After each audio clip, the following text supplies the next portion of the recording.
ক্ষমা চাইতে হবে একজন রাজনৈতিক নেতা হয়ে। সার্জিস আলম এনসিপির একটি পার্ট, তিনি উত্তরাঞ্চলীয় যে মুখ্য সমন্বয়ক হিসেবে আছেন, তার দ্বারাই বাংলাদেশের এই জনগণ মিথ্যা আশা করে না। কক্সবাজারের ঘটনাটি মিথ্যাচার করেছে, এই তুহিন হত্যাটা নিয়ে মিথ্যাচার করেছে।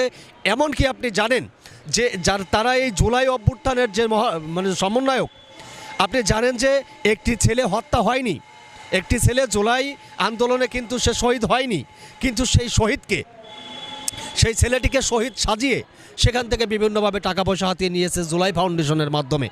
আমি সেই সাথে আরেকটু কথা বলতে চাই, আপনি জানেন যে এই একই ব্যক্তি সাংবাদিক তুহিন, এই এনসিপি 5 নেতা যখন সার্জিস আলম, নাসির পাটোয়ারি, তাসনিম জারা এবং হাসনাত আবদুল্লাহ যখন কক্সবাজারে হোটেল পরিবর্তন করছিল, ঠিক সেই সময়ের একটা ছবি এই সাংবাদিক তুহিন বিভিন্নভাবে এডিট করে ফেসবুকে ছেড়ে দেয় যে এখন